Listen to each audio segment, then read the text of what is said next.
welcome to the Lyceum, everybody. I'm Jim McKay. I'm the director of the museum, and I'm also on the board of the Alexandria Historical Society. So we're happy to have you here tonight.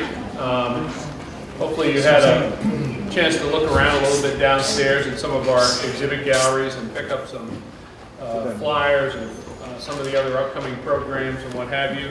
If you're a whether you're a historical society member or not, we've got another big program coming up April 6th, which is our special evening event at Mount Vernon, called a Neighborly Visit, a special event at Mount Vernon.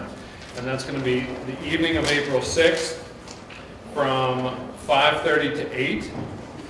As you know, if you've lived around here for any length of time, special events, especially in the evening at Mount Vernon, are rare and hard to get tickets for some time, but this is a Alexandria Historical Society hosting the general public. It's for members as well as non-members. There's just $5 difference in the ticket price for either one, $35 for members, $40 for non-members.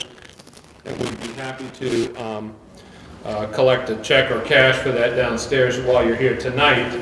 Or the easiest way and quickest way that we're signing people up is online. If you go to the Alexandria Historical Society website, you should be able to register for the program online. It includes a tour of the mansion, the gristmill, and the distillery, as well as a tasting, a rye whiskey tasting at the distillery. I am not a big rye whiskey fan, but anything that has to do with George Washington, I'm willing to give it a try. So that should be a special evening. There will also be one drink ticket provided to you as part of your admission, and then there'll be a cash bar following the program as well, if you'd like to hang around and socialize with us. One other little housekeeping thing I always like to mention is please remember to turn off or mute your cell phone. We just finished our Civil War lecture series over the course of the spring earlier this month, and just as I was announcing that people need to mute their cell phone, somebody's went off, so it was a perfect timing, but it reminded everybody that can be quite a distraction. Jim Bartilenski is the director of the Airborne and Special Operations Museum at Fort Bragg in Fayetteville, North Carolina, as you can see from our large graphic here. But he previously served as the curator and the director at the Carlisle House here in Alexandria, and that's how many of us know him. In the course of his research at the Carlisle House, Jim became interested in Lloyd Schaeffer's life and story, since Schaeffer is the one who actually purchased and saved the Carlisle House from demolition in 1940 and operated it as a museum. In 1969, Schaeffer sold the site to the Northern Virginia Regional Park Authority, which restored and reopened it in time for the nation's bicentennial in 1976. That and Gadsby's Tavern were our first two big bicentennial projects here in town, as well as the Lyceum itself, but we opened 2 years earlier, in 1974. This year marks the 100th anniversary of American entry into World War I, which is also why I'm up to my eyeballs right now and working on a World War I exhibit here for the Lyceum. But it makes it a fitting time to recall Lloyd Schaeffer's life, his military service, and his dedication to local history. So join me in welcoming Jim Bartilenski to present an officer of the Greatest Valor, Second Lieutenant Lloyd Diehl Schaeffer, an Airman of the Great War. Thank you, Jim. Well, thank you for having me. It's good to see a lot of faces that I already know, so I know it's a friendly crowd, so you'll be kind to me, I hope. I did get interested in Schaeffer when at the Carlisle House a couple came in who knew Mr. Schaeffer, and they asked, well, do you know anything about him? I said, well, I know that he purchased a house and then sold it to the Northern Virginia Regional Park Authority.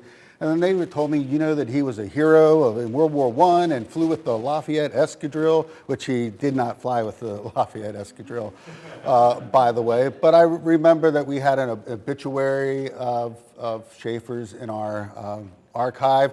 So I began, I looked at that first and said, wow, he was an airman, a decorated airman. So I thought I want to know a little bit more about this guy who saved the Carlisle House and ran it as a museum. And so it ended up where I wrote an article for the Carlisle Connection. Oh, am I on?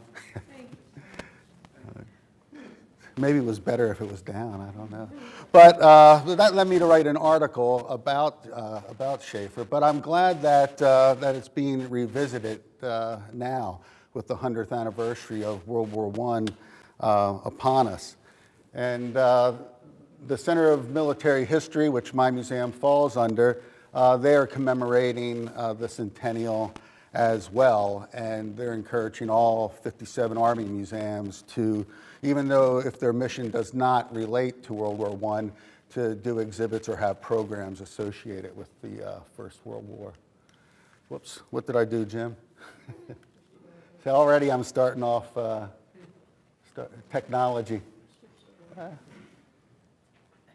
Whoops, your device is ready?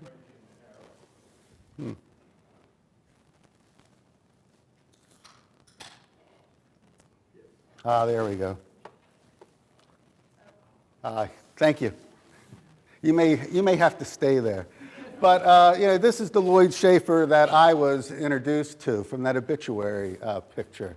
But I was able to find a younger picture of him. So you see the man that he was in the First World War. But I'm going to move on to, oh good, he was the next one. He was born in Carroll County, Maryland. It was Westminster. It's a rural area, but still, even in the 1890s, 1895, when Schaeffer was there, it was an up-and-coming town. It was a busy a metropolis, you could say, for the day. Had the train going through there. So it wasn't like a small rinky-dink town, but Schaeffer did have the opportunity to grow up in a rural setting. But he did come from a distinguished family of the area. His father was Milton Schaeffer, who served as mayor and postmaster of the town. But he was an educated gentleman. I was able to find out that he attended public schools, and he went to a Rippert's Academy, which I could not find anything on, and I don't know if that was like an early, like a high school, college type thing, but anyway, he was an educated man. Also, he was able to teach in the public school system, was very much involved in education. He did later become he was on the school board as well. But in 1877, he moved to Westminster, started a business. He was quite the entrepreneur, got into various businesses, which his son did later on in his life. His father was very involved in the Republican politics, was a supporter of McKinley, which probably led to him getting that post as postmaster. And he's also famous in his own right. And actually, on the Smithsonian Postal Museum website, I found this picture and a little story about how Schaeffer's father, Milton, was involved in the first free rural delivery. And he delivered the first letters to this little postal wagon, which was a portable post office. You could do anything from it, but it went around to all the little town or houses along this rural route, and people could mail letters. So in his own right, he is famous. But tragedy struck. His father died at the age of 49, and he must have known that he was dying, because before he died, he incorporated his hardware business and made arrangements for his family. So he did die at the age of 49 when Lloyd was almost 6 years old. And as far as his mother, typically, I could not find many records dealing with his mother, but the Zachariases, they were They were a prominent family of the area as well, and I'm not sure when she remarried, but it had to be before 1918 because letters that were written to her from France from a hospital refer to her as Mrs. Myers. So I really don't know when she remarried Myers, but Myers was also a prominent family. But Westminster has its own history. It was founded in 1764. It was on the route to Gettysburg. On the morning of 29 June, you can see the 1st Delaware Cavalry. They took a nice little picture there. And that evening, later on that day, Jeb Stuart's cavalry came through, and there was a pitched battle that some people there call the Battle of now I can't think of the name, Westminster, thank you.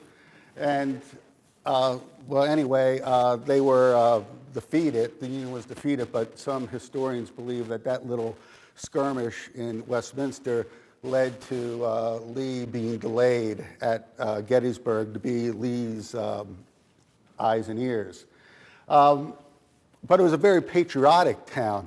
As early as 1868, Mary Shellman, she was organizing the school children of Westminster to go out and lay flowers and wreaths and put flags on the graves of the fallen, both Confederate and Union. Matter of fact, this is circa 1900.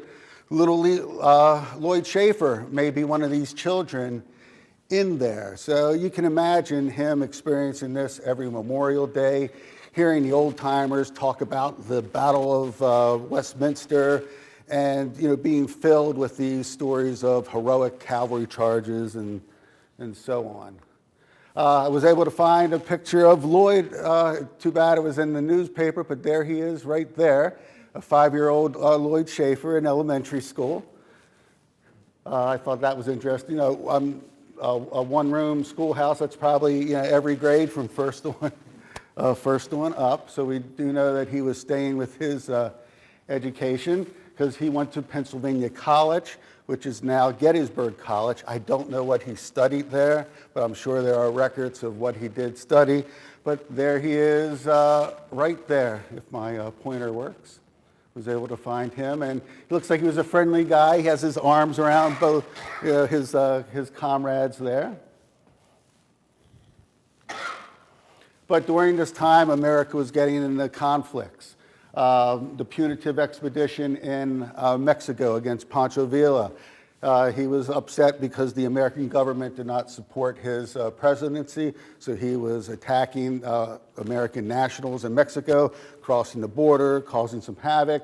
Well, they send the army down there, and one reason I wanted to point this out, this is one of the first times that the U.S. Army is using airplanes in battle, although not extensively, because what I read is that they had trouble with the altitude in some areas with the airplanes, and the deserts in some. So they were used on a very limited basis at this time. But on April 6th, 1918, it's supposed to be yeah. I messed up, thank you. But anyway, we enter 1917. We enter World War I. Lloyd Schaeffer, he responds to the call to register for the draft. That's his draft card. He's described as being a tall, slender gentleman with gray eyes and black hair. Something interesting here. This is after he graduated. Profession, I believe that says heating. So I'm not, but he was self-employed. So I'm not sure exactly what he was doing there. But like many Americans, youth at the time, he's caught up in the patriotic feelings that were going on at the time. He goes off and he joins. He volunteers for the U.S. Army. But he volunteers twice, just like our airborne and special operations soldiers do today. You volunteer to get an Army and you volunteer to become airborne. Well, Lloyd Schaeffer, he volunteered for the Army and he volunteers to go in the Air Service. But we have to look at the development of the airplane. I mean, just a few short years before World War I, in Kitty Hawk, North Carolina, we had the Wright brothers.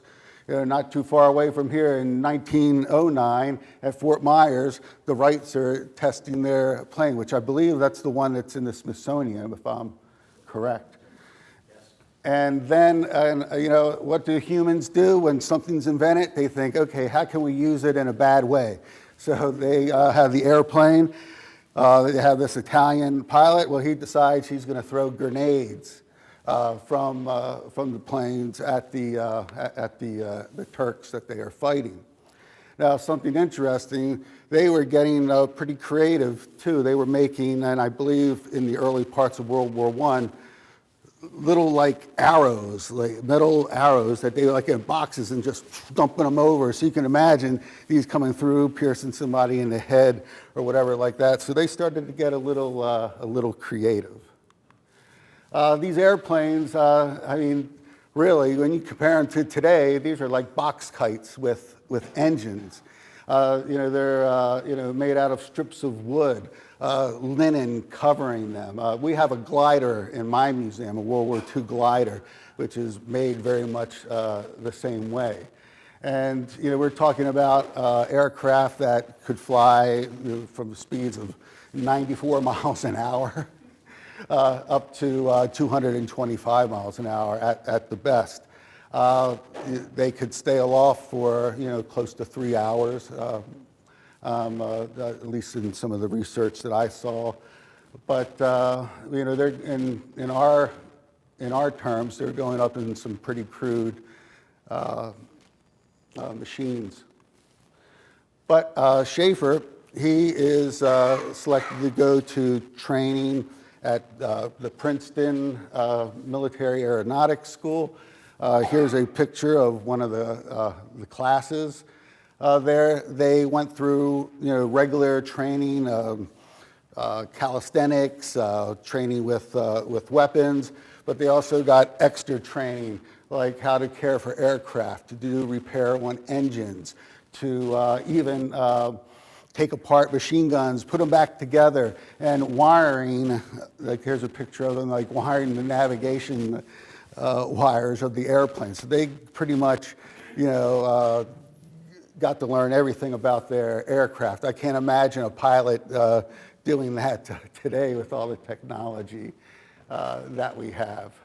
But Schaeffer, he finally gets to go to France.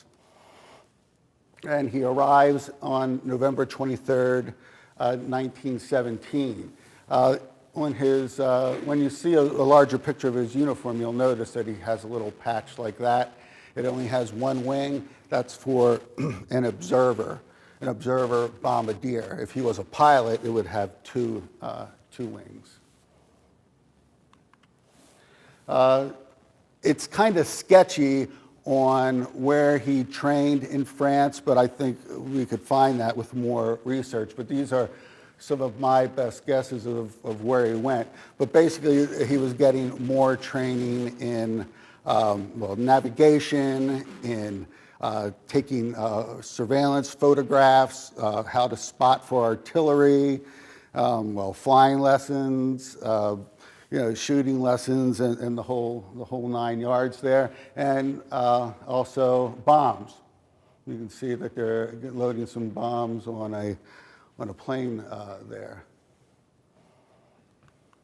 And what's important about this is that Schaeffer is getting all this extra training because what they want to do is to have him go to be attached or lent, as he said, to a French Army aviation squadron, Aero Squadron, where he can learn how to fight the tactics by the men who've been doing it since 1914. So he could go back and train American pilots. So the way I look at it is that he must have been a pretty impressive young man to be able to get this extra training. They probably saw that he had some, leadership ability, that he had intelligence, being a college man and all that.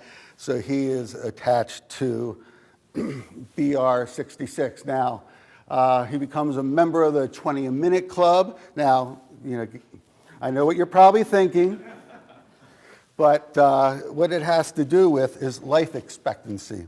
When the war first started, a pilot, what I've read is that average life expectancy, three weeks. By the time Schaeffer gets in the fight in 1918, by the time a pilot left his aerodrome and went into the battle, we're looking at less than 20 minutes. And that's typically because a lot of these American pilots, they were just throwing them up there. They get a few weeks of training, they learn how to take off and land, and boom, they're out, fighting seasoned pilots. So yes, Schaeffer became a member of that 20-minute club. But at the same time, you see on July 7th that he is attached to BR66. Wilhelm Reinhardt, he was the successor to the Red Baron, Manfred von Richthofen. He dies in a flying accident. So Hermann Goering, you've all probably heard of Hermann Goering, where he takes over the squadron, the flying circus, or Goering's circus, as it's sometimes called. No. Wilhelm Reinhardt was. But he was shot down. And that's whether he shot down from a plane or from above. That's still speculation. But he was shot down behind enemy lines, and I believe the British, they gave him a funeral with full military honors. And then afterwards, I flew over his aerodrome and dropped a wreath and I think a picture or something like that, if I recall. But BR66, these are the type of planes that they flew. You can see that's for the observer to look at. There was also a hatch in the bottom. When Schaeffer got to them, they were in the Chateau Thierry region, and you can see that moved on to the Amiens to Soissons. I know I'm pronouncing that incorrectly, but you'll have to forgive me. English I have trouble with. The BR14 Bomber was a state-of-the-art bomber of the day, from what I read. One of the pilots who flew these, he wrote a book in 1939, and he called it powerful, stable, but sensitive when the controls, fast climbing, well-armed, and capable of flying in large formations. With Schaeffer, he recounts a bombing mission where he said there were over 100, at least 100 machines, he called them, in the air, and that they were dropping bombs that looked like rain. That's how many bombs were falling. So when Schaeffer arrives, they're just, you have this bloody stalemate going on in the trenches. The Germans are, getting ready for the last, what would be the last offensive of the war. Schaeffer, he gets involved in a bunch of various battles that's known in history as the 100 Days Offensive, just battle after battle after battle at the end of the war. So this is where he meets his fate. It's BR66 against Goering's Circus. And Schaeffer was very aware of who he was fighting, because in a letter back to his mother, he writes that he faced the famous traveling circus. And of course, that would have been Manfred von Richthofen's old flying circus. See, Hermann Goering, I guess he was known for having a little flair. So there he is in his completely white white plane as they went into battle. That's Actually, it's maybe hard to see, but that's actually what the town looked like, Sisson. The Germans bombed the hell out of it, and it was continued to be bombed throughout the war. So I believe it was 1917 they bombed it as well. Well, anyway, this was great news in the papers. Just like in John Carlisle's time, somebody would write a letter, and it might be posted in a newspaper to give news of the day. Well, in this particular article, it's not Schaeffer writing, it's this gentleman from the YMCA in in Paris, that is writing to his mother about what occurred. But anyway, Schaeffer, he faced, according to his own account, 15 of the traveling circus. He downed one of the planes, and he was wounded very early in the battle from the report that I found online, but kept fighting. And he was able to, they say, scare one plane off, but his airplane caught fire and fortunately landed in French lines, so he wasn't taken prisoner. And he was probably very happy that they landed, because you probably all know they did not wear parachutes.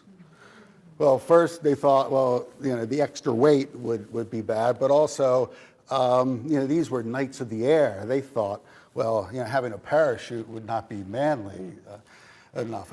And also some commanders thought, well, if the fighting got too tough, then they would just bail out anyway. So, but you did have people who were in the observation balloons and all that. They wore parachutes, and the fighting at the time could be pretty ruthless. It was in the beginning of the war. You hear stories of the guns are jammed and the enemy pilot giving them a salute. That type of thing. But then I read accounts where, and I can't remember if it was an Allied or a Central Power Airman, but noticed they shot a plane down, saw that the pilot was still alive, landed, went over and strangled the guy to death. So it was getting pretty brutal. But Schaeffer, he certainly showed a lot of guts and heroics during this, during probably all his engagements. That is a picture of the hospital in Senlis. I know I'm not pronouncing it correctly, but this is the one that he very well could have been taken to when he was initially wounded. And he went to various hospitals throughout, Paris. They moved him around to a couple.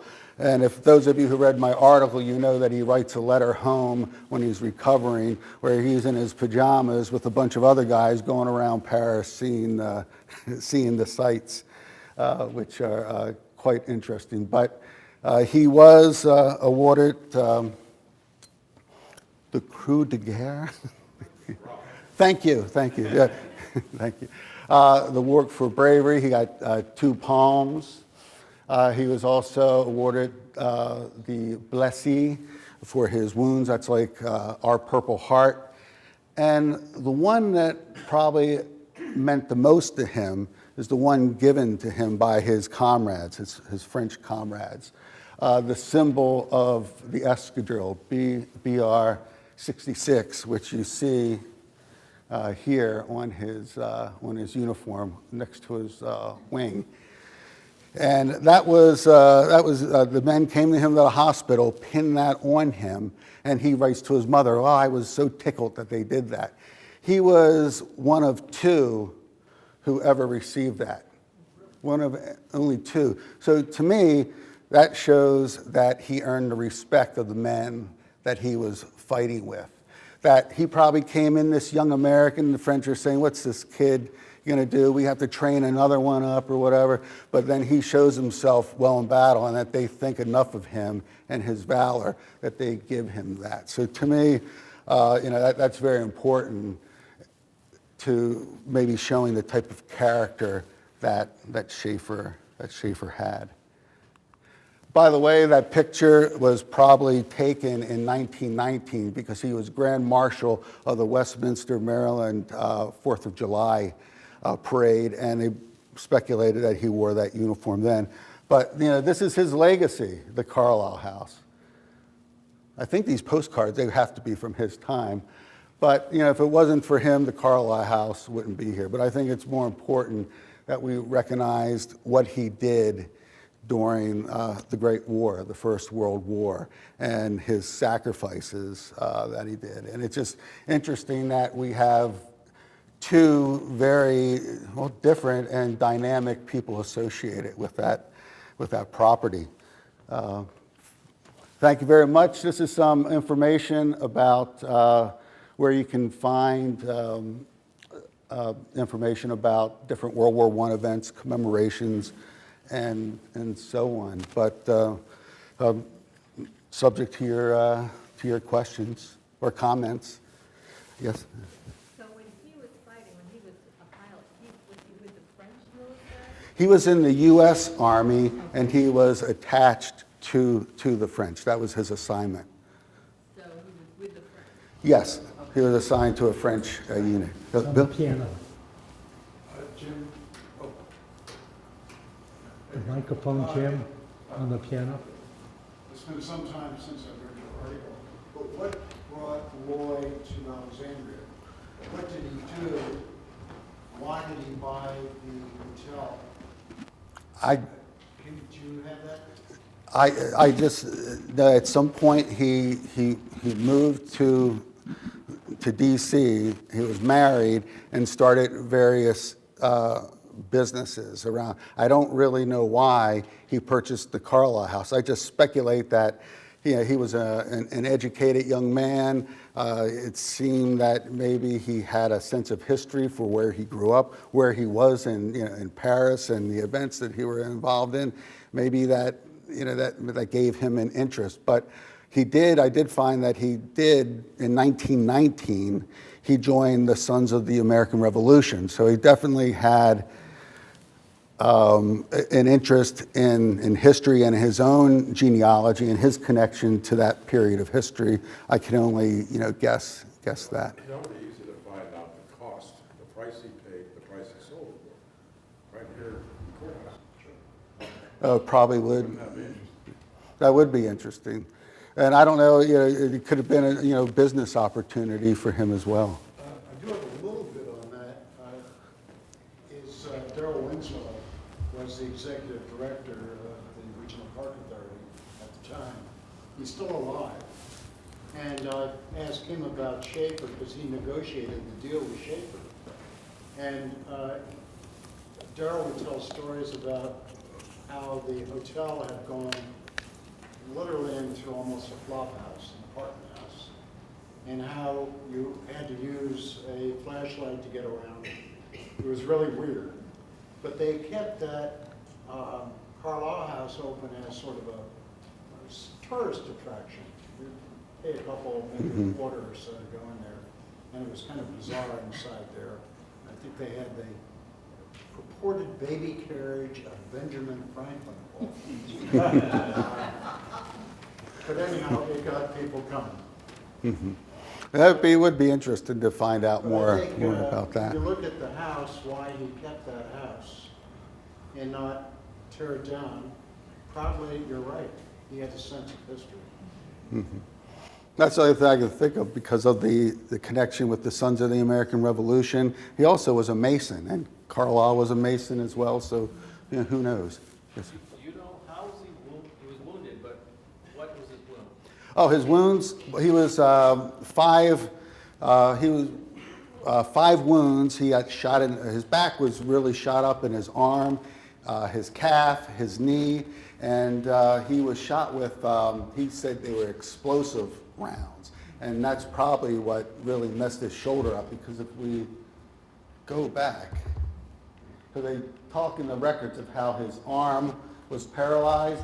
I get a feeling that it was this arm, because it's kind of the way that he's holding it. Now, I don't know if any of you, knew Schaeffer before he died. I just always wondered if he, recovered from these wounds, fully, that he was able to, use his arms, that he walked with a limp or whatever, how debilitating were these rounds. But what I found out that they were using explosive rounds and phosphorus rounds to be more damaging in shooting down the planes or causing them to catch fire. Yes? I also noticed he was up to date in Kansas City. He has the watch, the wristwatch. Yeah. Mm-hmm. That was a pretty At that time. modern. No, I hadn't caught The that. aviators wore Santos. Mm-hmm. No, I haven't caught that. That's a good observation. Yes. Okay. Yeah. When did he buy Carlisle House? 1940, I believe. And did he live there? I don't think so. I didn't find Mary Ruth. Do you know if he? I don't know. Yes, sir.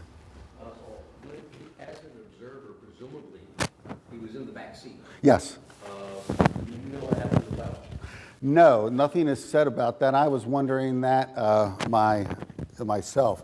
So yes, Schaeffer would have been right there. But I have no idea what happened to the pilot. I'm sure if we looked more into the records, probably the French records, we might be able to find more information on that.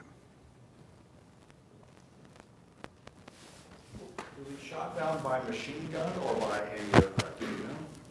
Sounds like anti-aircraft. It's possible. That really wasn't mentioned in the reports at all. But again, maybe in the after-action report with the French, it may be there, that records. Jim, one of the reasons I think they used incendiary rounds was that they were shooting down balloons. Yes, that's one thing they'd say and that was one of the most dangerous things that someone could do. I guess, that hydrogen blows up, it could be a problem. Yes, sir. Are you aware of any? No, I am not, but I believe that the escadrille still exists in France. Have an A2. I'm sorry, sir? Finns have an A2. But I'm not aware of a B2 existing. I know there are some reproductions. I did see them online when I was doing a search for pictures, but I'm not sure if an actual one exists. Was part of the obituary up there in your presentation? Yes, it was. Was he married? Yes, he was married and had grandchildren, and so, yes. And did he live in Alexandria? It just said he was a businessman from D.C., so I don't know. That could have been here. I don't know that. It wasn't really that clear in the obituary. But it said he had a cement company too or something. And it was funny, on the way driving in from Fayetteville today, right before I got into Alexandria, I looked to the right and there's a company that said Schaeffer Construction or something like that. I said, I wonder if that could have been his company that's kind of lived on a little bit, or maybe he's given me a sign, I don't know, to turn around and not. Yes, Steve? Is there any connection with the other Schaeffers or in politics? Well, I thought that because when I was Googling, William Donald popped up. That's a possibility. That is a possibility. Any other questions? Thanks, Jim. Oh, you're welcome. Thank you.